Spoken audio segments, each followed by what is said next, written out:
नमस्कार मित्रांनो पीक विमा संदर्भात आज एक मोठ्या आनंदाची बातमी आलेली आहे।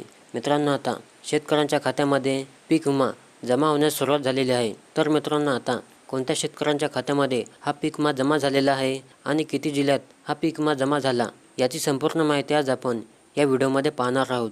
तर मित्रांनो, हा व्हिडिओ शेवटपर्यंत पहा। चला तर मित्रांनो, आपण जराही वेळ न वाया घालवता या व्हिडिओला सुरुवात करूया।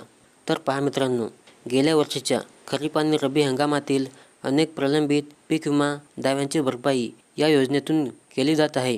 केंद्रीय कृषी मंत्र्यांनी दिलेल्या माहितीनुसार देशभरातील 30 लाखाहून अधिक शेतकऱ्यांच्या खात्यामध्ये 3,900 कोटी रुपयापेक्षा जास्त रक्कम थेट डिजिटल पद्धतीने डीबीटी मार्फत शेतकऱ्यांच्या खात्यामध्ये पाठवली गेली आहे।